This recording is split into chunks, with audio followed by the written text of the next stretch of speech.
Today's guest is one of the youngest Shimano pro staffers ever in the saltwater sport fishing division. At only 23 years old, he seems to share the same relentless drive and excellent gut instincts that are a common thread between the very best captains I know. Today's guest does it all inshore, but his passion is offshore. The inshore, bluefin, and lots of time in the Northeast Canyons. I remember a conversation I had with him in mid-June where he was going to go take a look around, and I remember thinking, wow, that seems super early, but I don't know much. And it told me a lot about his instincts and about the idea of not chasing reports, but making them. He trusts his good instincts, and I'm excited to dive into tackle and tactics as it relates to our Northeast tuna fishery with Captain Max Dispoto of East Coast Charters. Welcome, Max. Happy to be here, Peter. That's great. It's worked out. And we got to, right off the top, thank Dutch Harbor Marina. Absolutely. Where we're sitting, because you keep your boat at Point Judith. Right. Too loud and too much going on. Fairy horns and everything else. So far we would have been interrupted 3 times. Yeah, we relocated, and the lady here was very helpful in making that happen. We found a quiet spot. One of the things I must say, what's brought you so far so fast? I mean, there's, your work obviously with Jack Sprengel. That's the same business. East Coast Charters, but you're doing most of the chartering. So, and it's an established business. You had to jump right in there and get to it. Right. Tell me a little bit about your background that got you to this point. So it started off like most people, inshore fishing, just doing the Block Island stripers, just striper fishing, fluke fishing, all that stuff. And then when I got on social media, Instagram, I started seeing all the tuna stuff from our area, Cape Cod around here. And I'm like, I want to do that. But having the boat, having the gear wasn't really an option. So I started becoming friends with people that did it and got on one trip. We went to the Cape, and from there it just blew my mind. Yeah. So you spent some time fishing Cape Cod too. Yeah. So that's definitely one of the questions for later, is the difference between the two. Right. But continue on how you got here. Yeah. So most of when I started tuna fishing, going for bluefin, stuff like that, was in Cape Cod. Down here, we didn't have that good of a fishery yet. It's over the past 3-4 years, it's just exploded. But when we were doing basically only Cape Cod trips, doing the jig and pop up there, and then slowly made the transition down to here, becoming more independent doing it, and learning the midshore and the canyon fishery. Sure. I think of what your line of demarcation might be, like the lanes. South of the lanes is the canyon, further offshore, but the inshore, home for dinner is south of Block, 20, 30, 40 miles, right? There are various structures that are there. Definitely, yeah. Trying to put a boundary on it. Right, yes. Coming from Point Judith, anywhere from the backside of Block to, like you said, shipping lanes, usually a 20, 30, 40, 50-mile run. 50 miles is the dump. That's kind of like the middle point, call it. And then once you get beyond the lanes, 100-plus miles. That's... because it's a big ocean, man. And I've made, I enjoy every trip. I haven't made enough of them, and I've had some great days and some long boat rides, it's a very, like I say, it's a big ocean, and I've never done the overnight canyon trip, but I would like to do that just because it must just be wild. Yeah, if the experience itself, beside the fishing, is kind of crazy, sitting out 100-plus miles from land. Anchor, right? You're drifting, right? Exactly, and just put the lights on, start chunking, and see what happens, and wait for the sun to come back up. Do you do much of it? Overnights? No, not really. It's a lot to do. Do you have clients that want to? Very few, actually. Most of the trips I want to do are just leave at midnight, come back in at dark. So get there before sunrise and fish the whole day, and then come back in to be back here 8, 9, 10 at night. So that's a long day. Yeah, just day trip. It's just a lot easier, though. 22-hour day trip. Right. Yes, exactly. The overnight thing, people have to kill 2 days with. They need a day before and a day after. And then a recovery day for me. Right. So it's a lot for people to do, and it's a lot for me to set up and everything. So I try to push just day trips to the canyons. Sure. It's funny. There's an allure to bluefin. Like you said, it blew your mind when you saw the Cape Cod fishery. I was, fished up there plenty, in the last 12, 15 years. But you're right. It's sort of emerged here as well, you know. Definitely. But I'm curious for later about the differences, you know. And I've also seen plenty of just excellent fishermen. I got a surf guy in particular in mind right now. Excellent in the surf. Bought a boat, addicted to bluefin. Period. End. Yep. You know what I mean? All that knowledge, all those spots, all that, you know. Thrown away. Yes, walk away. Totally different. Instead of fishing from shore, being super technical, you're just running way out and finding the bluefin. It's crazy. So let's. I meant to mention this to you in front of the discussion, but it's a big ocean, and I think of like 5 bases I'd like to touch. Maybe you'll set up where to start. Okay. Certainly that jig and pop. Mm-hmm. And the inshore would be the points of emphasis, but I also like to hear a little bit about trolling if you do some. Definitely. That canyon stuff, and I don't think we could talk about this topic without talking about safety, right? What's the minimum, you know, in terms of if you go in here, you need to think about that. If you go in there, you'd really be foolish to do it without this or that. So I've seen some pretty desperate measures out there myself. I mean, the worst, I mean, I don't know, you probably have a better story of the worst of it, but, you know, we made a boat ride, this last year with Jack. We made a boat ride and got there, and there was a center console guy, and I'm like, oh my God, man. And it got a little sporty, and I wondered about him. And I heard earlier this year about some fog and people without radar, and then of a collision. Yeah. You know? And that collision, both boats did have radar. And so even if you have the tools, it's a matter of using them and still being on your A game, paying attention. And trusting them. I know it's true of pilots. Well, it's got to be true of you know, captains as well. But if you don't trust them, the pilots in the air get disoriented as to what's up and down.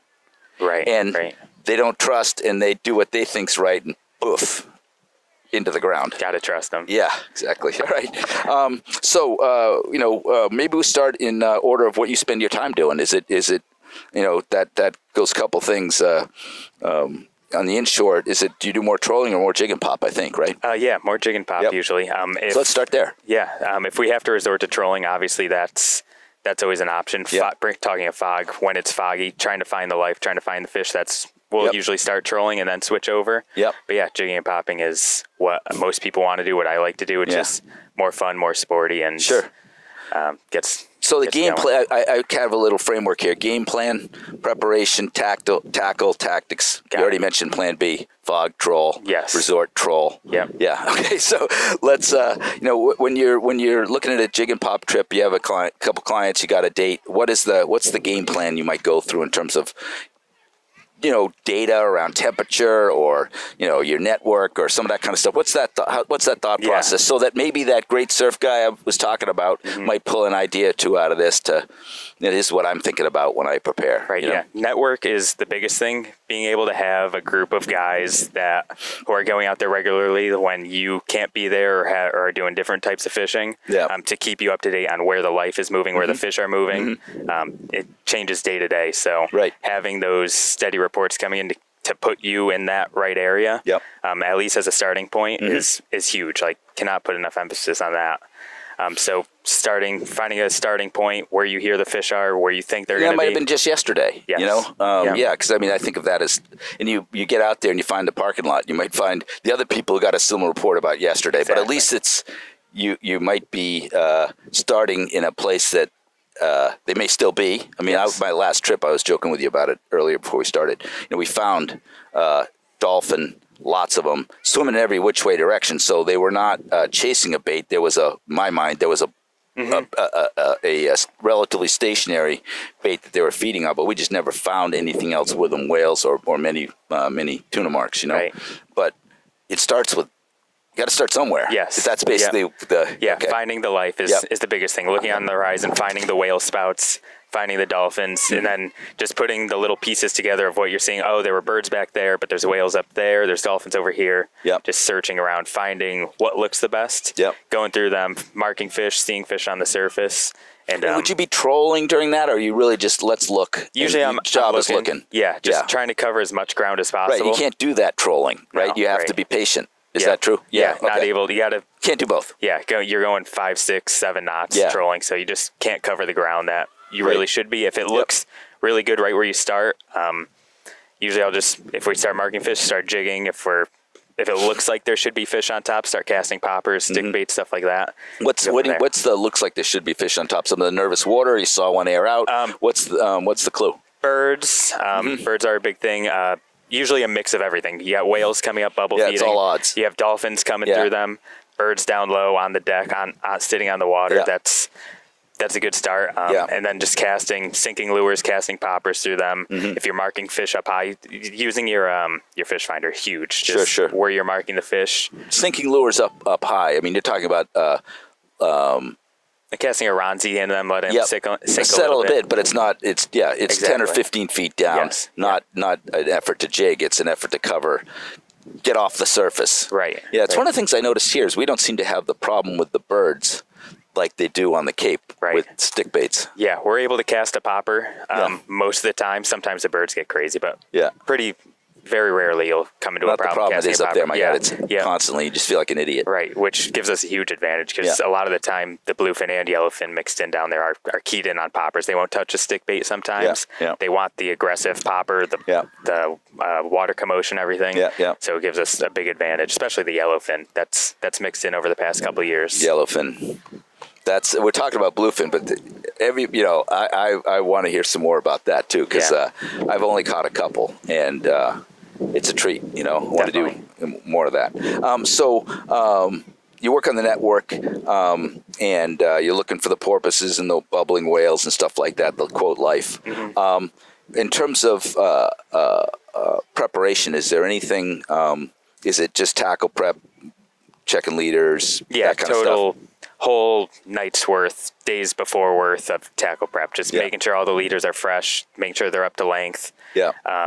All the terminal tackles. So let's hit that right away. Okay. What is the leader length as it relates to jigging versus popping? Yeah, so popping, you want to stick with a comfortable casting leader length. So what that means is with your popping rod, you're going to want your line to leader knot right above where you grab with your finger to cast. So you want your finger on braid. So there's braid out. I mean, there's leader out, and there's a length of the rod to your finger. Yes. Yep. So Just it usually comes to about 10 feet with like a 7.5 foot rod. Sure, there it is. So you want the braid on your finger.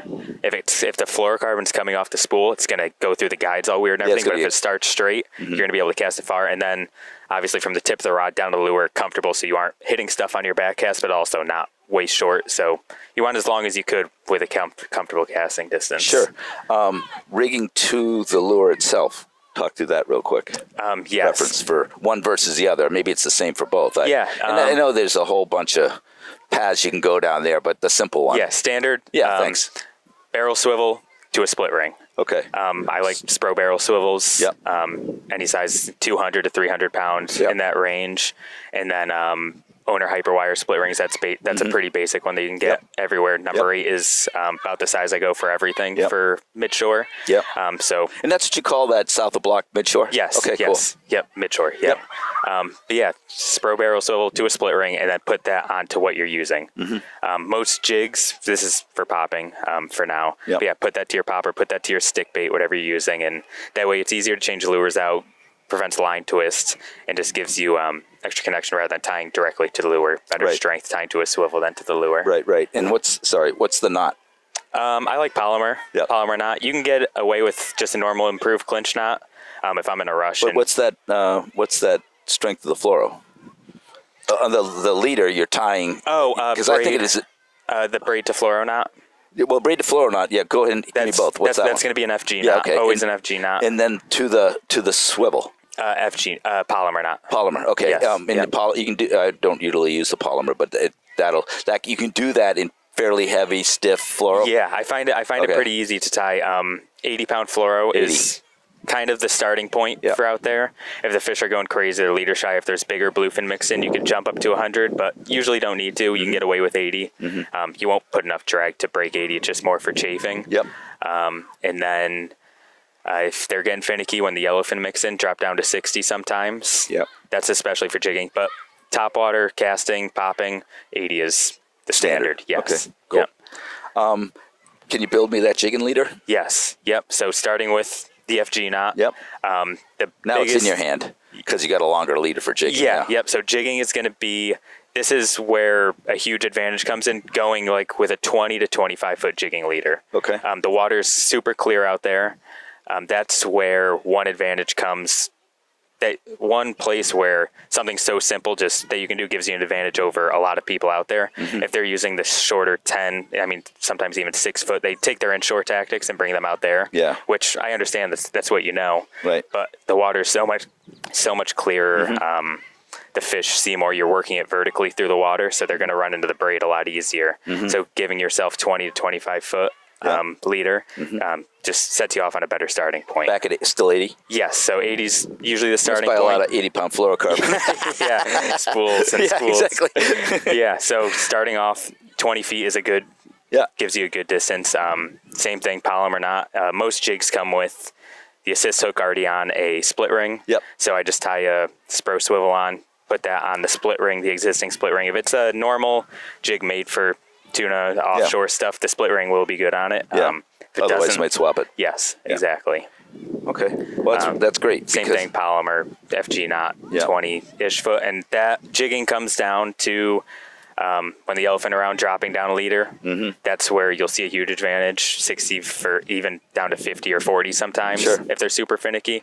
For some reason, yellowfin get keyed in on the small bait, and it'll make or break your day sometimes with heavier leader. I got a question that might just be one of those. It depends, But what's the mix jigging to popping? Because I think I'm trying to become inshore. I'm trying to become a better tog sea bass fisherman. And I'm working on that until the birds are going over there. then I'm back to my old ways. Right. So it might be, from an effectiveness standpoint, which do you find, the jigging or the popping, and what do you spend more time doing? Jigging is definitely more consistent. Okay. We have a lot more steady of a jig bite. Usually when there is a topwater bite, there is also a jig bite. Sure. But getting the topwater strikes are obviously what is awesome. Yes. Can't beat it. Yeah. But a good jig bite is awesome too. But I'd say a normal breakdown, 70-30 jigging to popping. Okay. This year is more even 80 to 20. Wow. Jigging to popping. But then last year, August, it was kind of 50-50, even maybe a little more popping, going around to the dolphins, the whales, and throwing poppers and getting the bluefin and the yellowfin mixed in. And you just brought it up, that mix of bluefin, yellowfin. I think of I'd heard that bluefin, yellowfin were harder over the years were harder to find, and now maybe with some of the warming waters, they seem to be coming closer.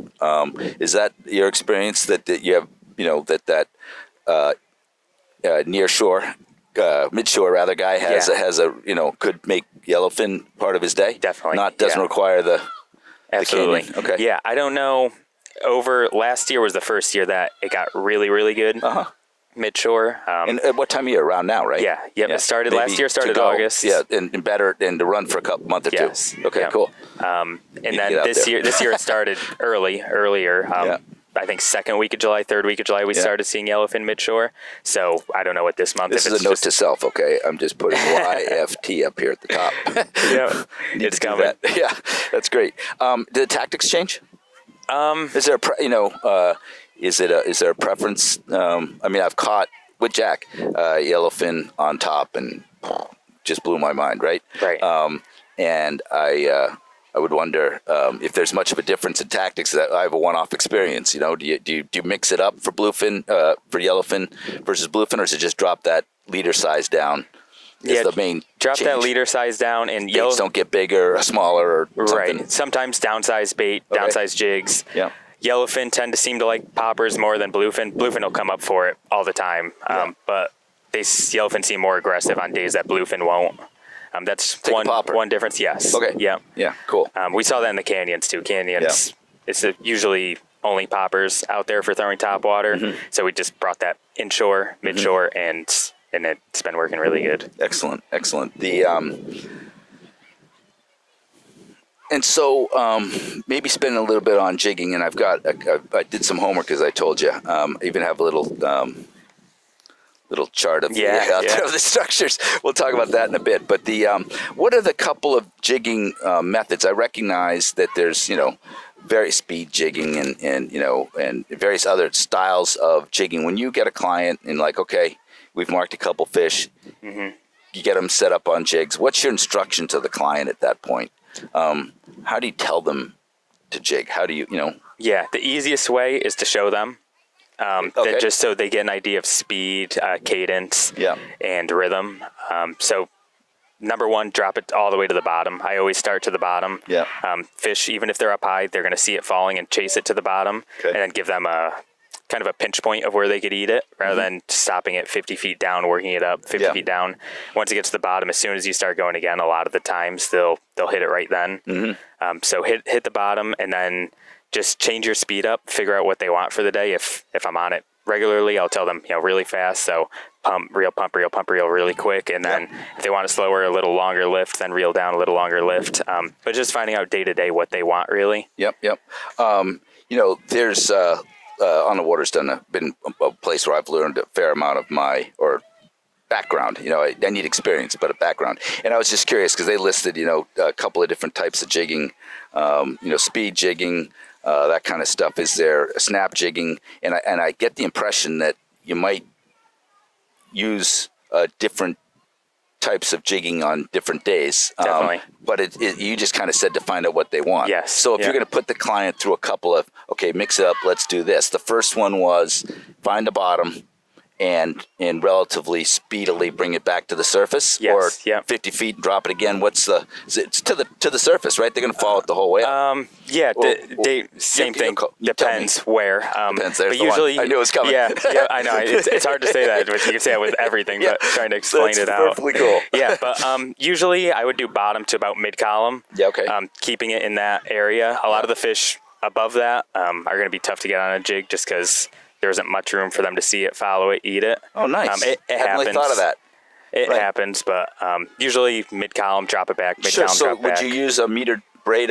Like the what's the Definitely Power Pro Depth Hunter. depth? Yeah. Depth it hunter. has marks every 25 feet. So And so you make a note of that, because I can't remember who I was fishing with, but I was given that gear, and I saw right away, well, this means I'm always fishing red. yes, yeah, What red is time to drop it back down again. right, yeah. You stop it on orange, bring it up 4 colors, drop back down. Yep, So yep. if you're fishing in 180 feet, 160 feet, bring it up 100 feet, drop back down. Yep. 100 feet, exactly. What's the where you metric are. on it? 20?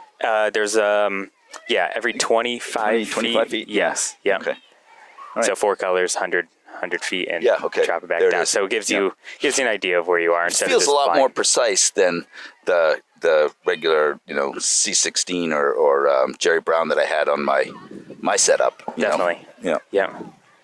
So yeah, just going even every drop, I'll change up jigging cadence until I find something that they like. So snapping, bring back down, go really, really quick. Tell me about snapping. Is snap reel? Yeah, right? I don't want. it's all kind of similar. Okay. It just the lift, the reel down. If is it a quick lift, is it a slower lift, and then the speed that you're doing it, the time in between. The length of the Yes. lift. I've watched Yep. some guys. I'm thinking of just really aggressive, above their head and then reel Right, it down. We're right. not talking about 2 feet. We're talking about 4 feet, 6 feet. Yeah, or Most of the time it is that little 2 Okay. feet, but sometimes it's just little more of a reel. that's an and pop. example of Yes, mixing it up. Yes, Okay, exactly. cool. And I'll do that every time I hit the bottom. I'll try something a little different until I find something they like. If I'm starting catching fish that's a doing it one way, relentless aspect. I mean, to do it that way, to stay on each. I mean, in terms of the best fishermen I know, they make every cast count. And they think about each cast. And I think there's in the more recreational, maybe distracted in my case, but angler, there might be a bunch that go out pretty much the same. And your point is think about mixing it up, right? And then find out what it might be that day. Definitely. Is that the method? And it's easy to get distracted like that because jigging, you're going to get fatigued really quick. Dropping, reeling, pumping, all that, time after time again. Like you can see when people get fatigued and change it up. Just take a break. Yeah. Have someone else do it. Take a cast with a popper or something like that. Yeah. Or, As a captain, you're watching that. This guy's spent. I need to find something else for him to do. Starting off jigging, It's that soccer kid looking at the dandelions. They just had enough. Yeah, and then other than just normal jigs that we use, starting off with jigs and a Ronzi, that gives me Two guys in the boat, mix it up. Yes, that gives me another idea of what the fish want for the day. Sometimes the bigger fish will want one or the other. Sometimes every fish in general just prefer one or the other. When you talk about jigs, I think the customer, folks listening are familiar with Ron Z. I mean, it's a New England brand, Yes. and actually I think a Rhode Island company now. And the big development for them, it's a long sand deal with a jig head, but the big development back in the day by Ron Poirier was the hinge, right? So they can't get the leverage, right? There's some other products that are like it now, but that's the one that that was the breakthrough. Definitely. Right. When you talk about the other jigs, can you describe them? Because I think of Point Jude immediately. He's a local guy. Yeah. And I see him all the time. So that's my jig. But are there's some, a lot has happened in jigs in terms of shape. Definitely. And, and that affects the fall. And I would imagine guys with the experience that you have probably have a couple different jigs that you think of when you say jig. It's the general term. I'm looking for a little bit of clarity. What would you just... So there's the butterfly jigs. Those are usually a little wider profile. But then it's the one more like with a heavier ass, right? Yes. Thinner at the top. Yep. Exactly. Butterfly. And then a lot of the jigs that we're using Midshore, because they're 90% of the time they're feeding on sand eels, are the long, slender jigs. Is that Shimmerfall? Jigs kind of? Yes. Shimmerfall is my go-to. Yeah. Anywhere. Just for the listener, that's a Shimano brand name, pretty new product. Definitely. Okay. Yeah, that is. You called it a knife jig, right? That's kind of just like a broad term to similar, that body shape kind of. Okay. It's not actually. I mean, there's technicalities and stuff. I don't want to confuse me.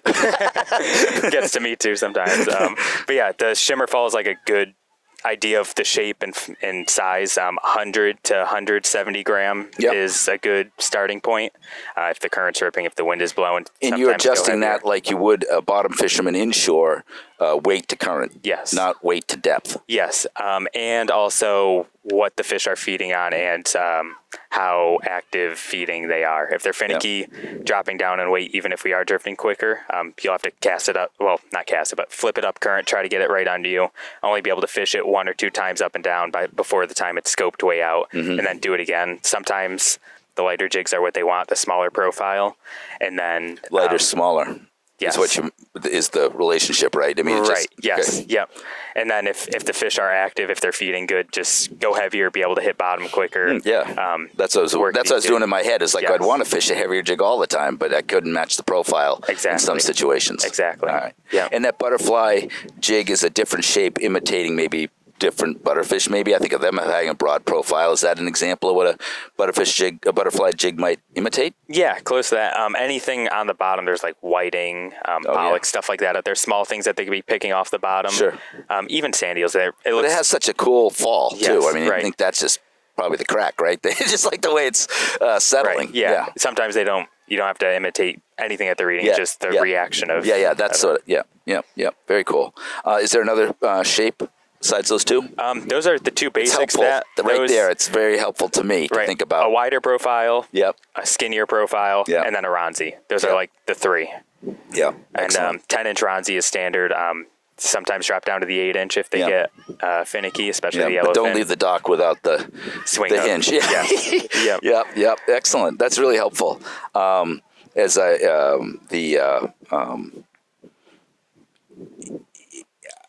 I don't know if it's a Cape Cod Bay thing, but my time I've spent up there's been a lot more discussion about bait. And there's bait names that get confused, like half beak and butterfish, and and some soft plastics might interpret the butterfish better, and all these different things. Do we have? Because my Newport experience. We have a lot of sand eels, have until just recently here in town too. So it's been my go-to lure imitation, fly imitation since June, right? Definitely. And sounds like it's the same out there. Right. Do you really have a lot of other baits to consider out there, or is it primarily a sand eel there? And it might be more complex, more nuanced up north of the Cape, with butterfish or whatever. No, but the big majority of the time is sand eels. Sometimes they'll get on squid. Sure. That's another great one inshore too, though. Yeah.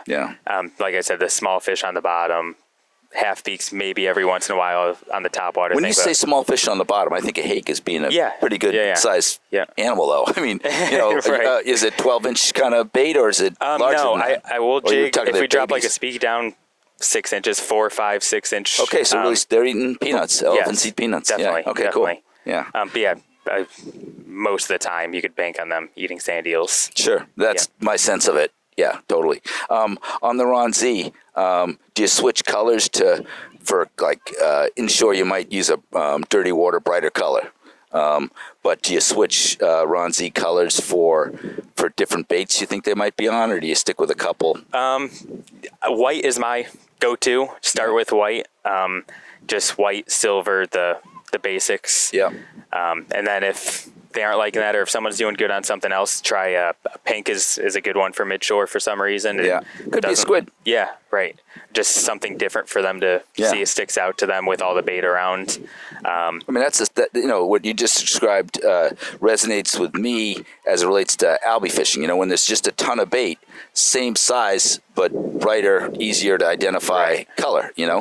Or tons of bait be another predator feeding on that same bait ball, which might be squid, for example. Competition. I mean, that's in short logic. I'm just same exact thing. All right, cool, very cool, excellent. That sounds like a pretty thorough review of jig and pop as it relates. Well, why don't you hit me with what you might describe, if you have real thoughts on the difference between the Cape versus our midshore.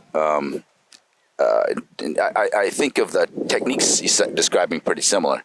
Is there big bait differences you have to consider, or is it just we're so reliably sand eels, it's just a little bit more of a puzzle up there? Yeah, up there, a ton of sand eels too. Mm-hmm. They'll get the half beaks. They'll get in the fall, starting late summer into the fall, they get the small butterfish up on top, and the fish just will be on top all day going through them, and they'll get really finicky on those. You got to cast, find out what they'll actually eat. What do you like in that situation? It's day to day again. Sometimes I like poppers for some reason. It looks nothing like a butterfish, but like you said, another competition going through them. Sure. Small sinking stick baits, siren antidotes, stuff like that. Yep. That works really good. Ronzi, letting that sink down through them. Yep. Sliders, any type of slider. But the butterfish I see are like this. The butterfish you're talking about are more like a small scup, or are they really the small ones? The small, that's the problem. That's why it's so hard to get them to eat. They're keyed on 2-inch butterfish probably. Yeah, but just crap ton. Yes. Yeah. Yep. What the hell's a soury? Do you know? Half beak. Another name for a half beak. Helps right there. Yes. Thank you. Yeah. All right. Because I've been curious. The time up there, they're talking about the different baits. You hear it on the radio, and you're like, "Oh, it's a soury." Okay, cool. So I think we did a pretty good deep dive there on the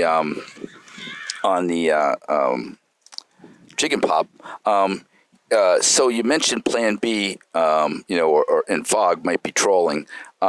Since that seems like a more available thing to the center console guy on a good day, maybe gets caught in the fog. Let's hope not. But I mean, I'm thinking more of my the folks I might see on the reef in Newport in a bigger boat that's capable of getting out there. Go out there on a day. They might prefer jig and pop, but maybe they have a hard time finding them. They'd go to the troll. What's a pretty standard smaller boat trolling setup, not all the outrigger program? Right. What would you have some thoughts on what you set up? Would call this here's my go-to setup? Yeah, tracker bars have become a huge advantage to those without a boat without outriggers or some of that. The trackers are the ones that angle the. Yes, so they're a normal spreader bar with the squid and everything on them, but they have planers on the bird on the front of the bar that bring them either to port or starboard and bring them out. So the farther you let them out, the farther they go out to the side. Right. So you could stagger them. Your way back is going to be out further than the in closer, and then if you went to a third, even in closer. So they all might all be set up on trackers. Yes. Yep. That's because you only have whatever that transom width is, right? Basically to work with. So you're sending them further back, further out as a result of the tracker, and then staggering them back to the boat. Yeah. And then something probably in the wash too, right? Definitely. Yeah. So if I have to troll out there, which some days jig and pop doesn't work, it's to get a fish to save the day. Trolling, it becomes what you do, and sometimes it is what it is. Yeah, and, totally. My normal is going to be 6 tracker bars, 3 on each side. 4 if I'm doing it quick, just see if they'll react too quick only, but 2 and 2, so only 4. So purple and black, green, zucchini, brighter colors, whites. Those are the 3. The greens. I heard blurple, zucchini, and white. Yep, those are 3 standard colors if I had to pick. Yeah. And then staggering them, trolling around. I don't really, for the midshore thing, I don't really mess with the ballyhoo, Joe Shoot thing. I kind of leave that to the canyons. Yeah. If there's a lot of white marlin around, if there's bigger fish around, then Another note to self, I wanted to ask you about that. then I'll put one out. But a lot of the times you can get away with just the tracker bars. Sure. I know there's different lengths of bars. And the bigger boats use, 48?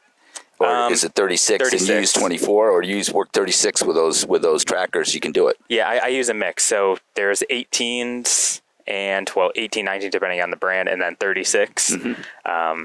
No preference between them. They both work. Sometimes one works better than the other. If I'm using 4 bars, I'll put 2 18s, 2 36s. If I'm using 6 bars, I'll do 2 and 1 or whatever. And there's the 18s seem to go a little wider, which is good. So I'll put the way back one 18, so that goes out wider than the encloser ones. The wider bars, just more drag on them. Sure. The same size planer. That makes sense. Yeah, right. So that's because the other one is the logic I was on is there's more room for 18-inch bars on your boat, in terms of storage and everything else. It's all got to go somewhere. Yeah. I thought that was part of the logic of the shorter bar. Yeah, but no. it sounds to me like, given the choice, you mix them. Yes, definitely. Okay, more commotion, maybe more subtle with the 18. Exactly. Is that what's going on? Smaller squid, bigger squid, you could change it up. Yeah. So it all works out. Is there a standard to the squid size? I mean, I see a standard. I don't know what it is. It's like 12 inches maybe or something like that. That bulb squid. Yeah, I think there's 9-inch bulb squid and 6-inch bulb squid. Most of what I've seen and used on friends' boats and things like that would be the 9-inch. Yes, Do you use the 6 some? I have a couple bars with it. Yeah. Most of the time, I'm just going to put out the 9. Yeah, okay, that's kind of my take. Yeah. So excellent. That's very helpful because it's one of those things as you start to try to want to learn more and get curious about something. You dig in a little bit. You open, go to the next layer, and then there's 57 colors, and your head explodes. Right. Yeah. Keep it simple. I have three colors, 2 different sizes, and you can get a standard trolling setup with 4 rods, and you're good to go. Yeah, and so we didn't, and we should, since you're on the Shimano's pro staff, and they certainly make up the lion's share of our offshore jig and pop clients. That's what we are most comfortable with at Saltwater Edge. So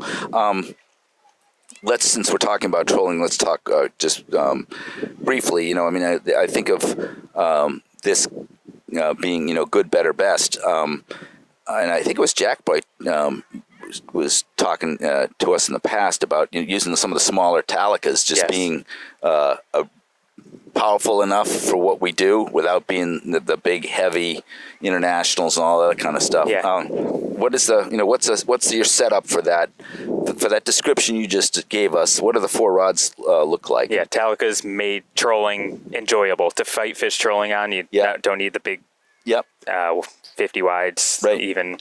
But is that the 18 or 16 Talica? 16? Which one is it? The smallest trolling that I'm comfortable with is Talica 20. Okay. A lot of the times I'll stick with Talica 25 though. 25 is a good. You could do big fish on it, you get the line capacity. Maybe it he was has the talking power. about jigging with a Talica. Yes. Talica 16 is there it is. That's what's stuck in my head. Okay. But for trolling, Talica 25 is for midshore is a perfect size. You get the line capacity, you get the power. It's small enough to, if you put it on the right rod, to comfortably fight a fish on, still enjoy the fight without fighting the reel itself. And tell me about the rod. There's a lot of different rod choices. I like, for Talica 25, I like just a normal straight butt instead of the bent butt. Yep. Therese Blue Water, Shimano's Therese Blue Water, roller stripper model. So roller stripper. So educate me on. I know what a roller is, but it's really the first guide, because that's my stripper guide and the other stuff I do. Exactly. So the first guide and the tip will both be roller guides, just for friction resistance, and then all the guides in between will just be normal, standard traditional guides. I was like, I know it's at the tip, but they also as the stripper would be a roller. Yes. Okay. Yep. So I'll use those, and for the tracker bars, you're putting no terminal tackle through the guide, so you don't need full roller. for those. Yeah. If you're going to fish the ballyhoo through them, if you're going to fish Something chunking with them, that's why you'd use a to put a swivel through. yeah, right. Anything that's going to have the potential to put the spin back in your rig. Or if you need a leader, that's the biggest thing, putting a leader on the end of it, so the swivel could pass through. But for just the normal tracker bars, fishing those, you can get away with. You don't. There's no use for full rollers. So I'm just using the normal roller stripper on a straight butt. The rod is super light, small grip, comfortable to fight fish on.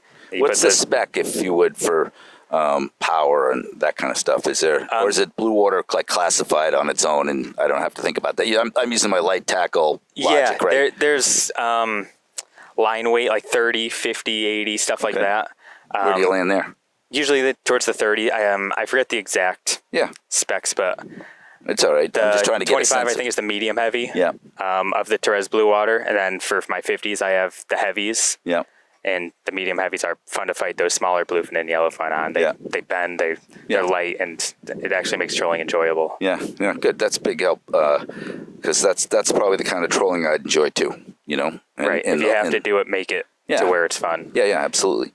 And that's all fun until the wrong size fish shows up. Is that...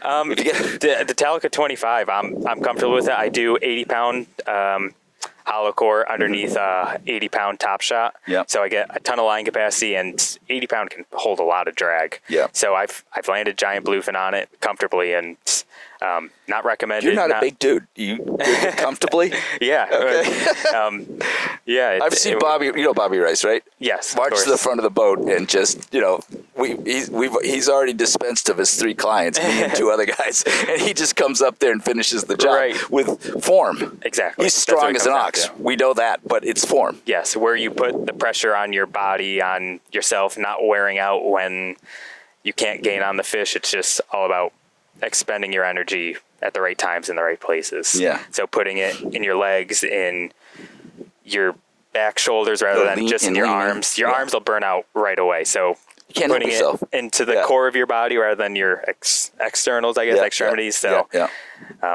fighting a fish, learning the right forms and stuff is huge. But the Talica 25s, any big bluefin that you hook out there, especially recreational guys, anything that they're able to keep to 25 is no problem. Yeah. The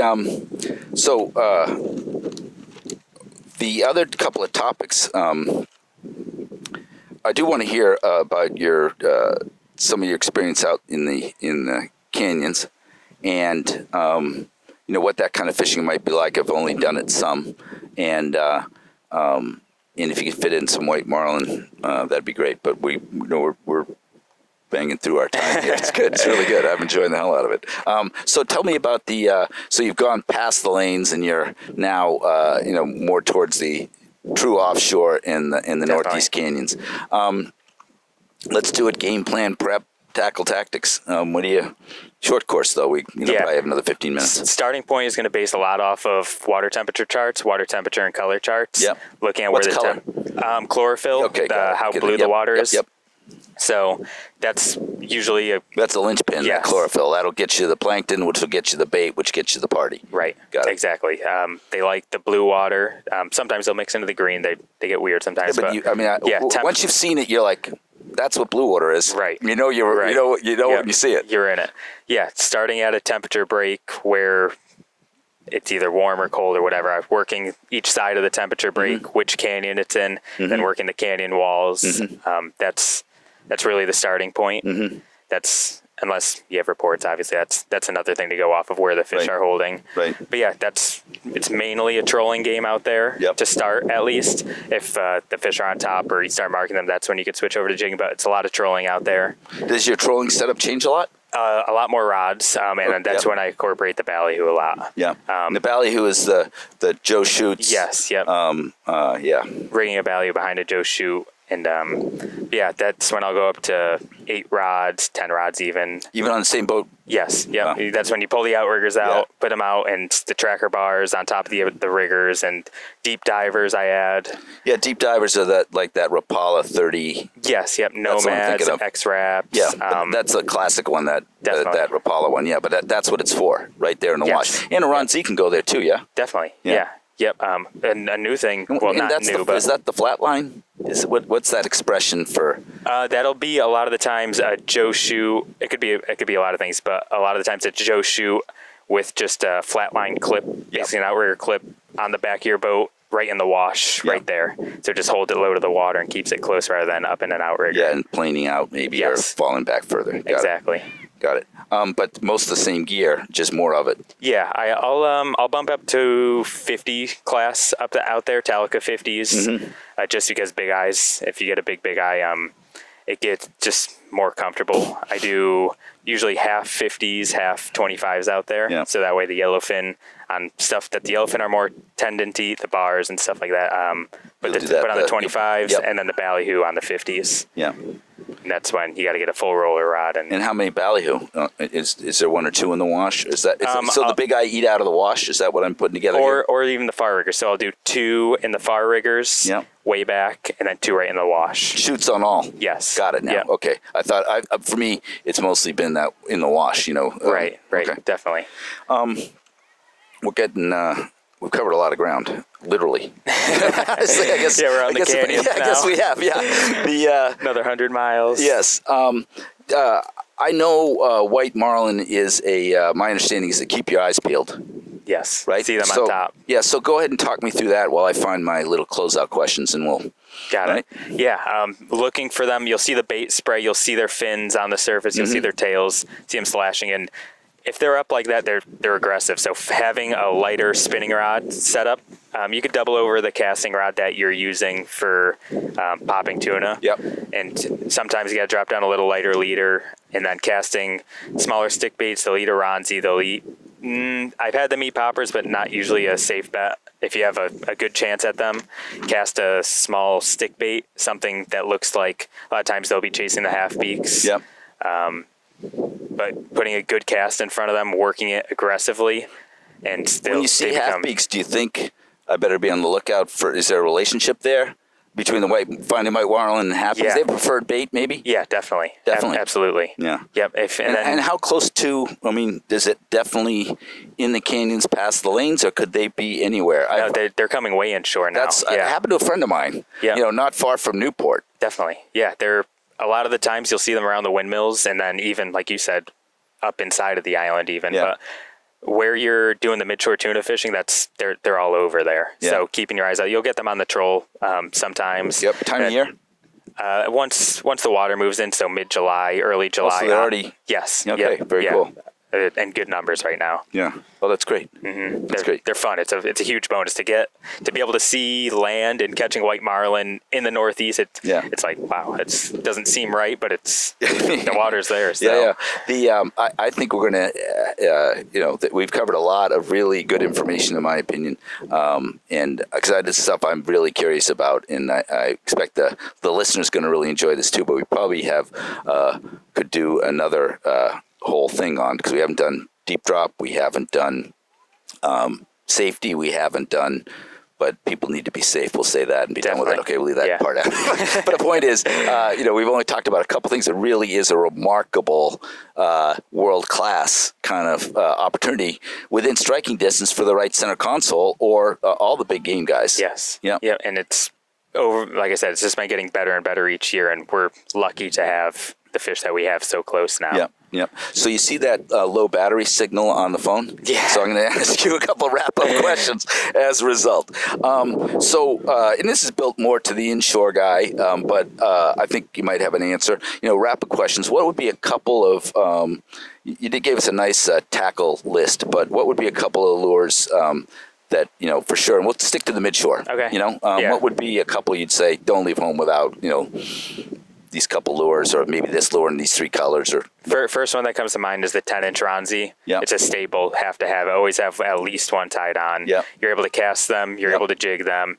You so versatile. Take the tail off, troll it, or even troll it on the jig head slowly. Yeah. Dead stick them. They work great dead sticking. That's one never ever leave without. Okay. And then jig-wise, the shimmer fall is my go-to. Yeah, sand eel imitation, because there's so many sand eels. Exactly. In the 100 to 170 gram range. Yeah. And sand eel colors, the blue colors, the pink colors. It's just figure out what they want. Yep. So I only asked for two, but we neither of us can walk away from the birds in the top water. So give me a top water. What would that be? The stick bait sirens were good. Poppers, Yozuri bull pop, Shimano orca popper. Yep. That's a great one. You like the orca popper, the one with the vents? Yes. You have the bubble chamber. It holds the water really, really good. And then when you holds pop the water doesn't leave the water. Right. Yeah. So when it's choppy, it holds the water great, casts good. Yeah. And then the bubble chamber leaves a trail behind it that drives the fish crazy. Yeah. It's great. They had a stick bait, ghost shad and some others. What was that one called? It was also an orca stick bait. It's still available, I think. Yeah, they a bunch of stick baits. Yes, yeah, and a lot of them have flash boosts now. Yeah, drives the fish crazy. Yeah, so cool. It works good. We had a couple of those come in. So, what resources do you find most helpful? I know what I'm expecting to hear, but if you're planning let's just do the Midshore plan. Okay. Obviously the network, so we take that off the table. What are two other resources? That's the private one. Yeah. Weather is. Yep. You were talking about safety, watching the weather. I like Wind Finder. That's a great app. Yep. You're able to see how the wind changes throughout the day. Mm-hmm. I study that every time before, just watching how it's going to change. Sure. That's why you're not out there today. Yeah. The flag is telling me I made the right choice. Yeah. Wind Finder, and then. Basic answer, but navionics. Yep. Finding out where the fish are, structures out there, and so how do you use it? I think I use inshore. I use it to find structure, but for you, you're building a database because you're fishing that same water a lot. Yes. And I also use it for safety, like to know. Yeah, I know where the reef is, but if I've got my last breadcrumb from going around, it just makes everybody a little bit safer. Right, definitely. But out there, it's so big. Are you dropping pins maybe where you've marked fish? Yes, okay. Exactly. Looking way in the past, and then even by date. As the year, yes. And then even looking at a smaller scale, as the year is progressing, where the fish are moving to, if it's in a line or if they're going here to here, back to here. So just looking at what they're moving around so you could try to get a step ahead of them. Stepping back further to get a bigger view. Very cool. And then another resource would be for looking at temperature, water temp, talking about the canyons, Ocean Temp. It's a website. You need a subscription for it. But is that the Rutgers one? No, it's a private one. Okay. So, but and there's also something where you go to look to learn more about chlorophyll. That's on Ocean Temp too. Okay, so cool. that's so it's a double. my Ocean Temp chart. Yeah. And that's really your linchpin in terms of the food chain. Exactly. Got it. So if someone wants to improve their game, when they get out there and they get the opportunity, I ask this question because, people go on an expensive vacation and they can't cast well enough to make the most of it, or they, maybe not be in adequate condition to get something done. What are the couple things, when you have a client come on the boat or or leave and you're like, gosh, if he could have just been better at this or that. Do you have anything that goes in that category? So looking at it from someone who's not a client, someone on their own boat, what I always tell them, emphasis on gear and tackle prep, making sure everything is up to standard, making sure everything is good, taking everything that you could control out of the equation, that's going to be good. And then it's just worrying about stuff that you can't control, the fishing being good. And when you hook a fish, everything that you could have controlled went good. So if the hook doesn't stick or whatever, huge emphasis on gear prep. And then someone that I'm with, like we talked about, getting fatigued while jigging. Same thing while casting. Think about your cast. Think about your jigging. Think about what you're doing all the time rather than just blindly doing it. That gives you a huge advantage rather than just not really thinking about and doing what you think is right. And I think the comment you made early on about each hit the bottom, do something different. Yes, if it's not working. Yeah. So one of the questions we ask at the end, and it'd be hard for you at your maybe young age, me being 64, I get the question hits home a little more, but you have one day left to fish. What are you fishing for and where? Man, I would probably you brought it up a little bit. Probably deep dropping in the canyons for swordfish. Oh, wow. Yeah. I know a whole nother topic. Yeah, right. I went off topic there, but the topwater tuna thing is obviously adrenaline pumping, thrilling, can't get better. But something about deep dropping for swordfish for me, it's so technical and different than everything that we do. Sure. I'd probably pick that. That sounds great. That sounds great. And so with that battery light going, please tell us where people can learn more about you, about East Coast Charters. Give us your social stuff and everything, so people can learn more, get in touch, book a trip, all that. Yeah, my personal Instagram page is just at Max Dispoto. My full name, no spaces, no anything. And then East Coast Charters is at East Coast Charters, and then the website is eastcoastchartersri.com. Okay. And all my contact information is on there, and feel free to reach out for any questions, comments. Excellent. And in the next 2 months, we're very beginning of August, you'll be on the water until Thanksgiving-ish usually. Okay. Yeah. On bluefin and stuff that late? Bigger, usually the midshore stuff will wrap up October-ish. We get a good yellowfin run in October. It's been a good chunk bite. And then switch to inshore, and then the giant bluefin thing will run through November. Yeah. Okay, so there's plenty of months left to get a day on the water. No, August is usually the best month. Usually September gets really, really good. That's when weather gets iffy, though, for out there. Sure. Hurricane season. But, that's still plenty of time left in the season. Excellent. Max, man, really enjoyed it. Thank you for having me, Peter. Thank you. It's a good time. Let's hope we got the very tail end of this. Low battery. Lose it. Yeah. Thanks a bunch. And thanks again to Dutch Harbor for giving us a place to hang. All right. Take care.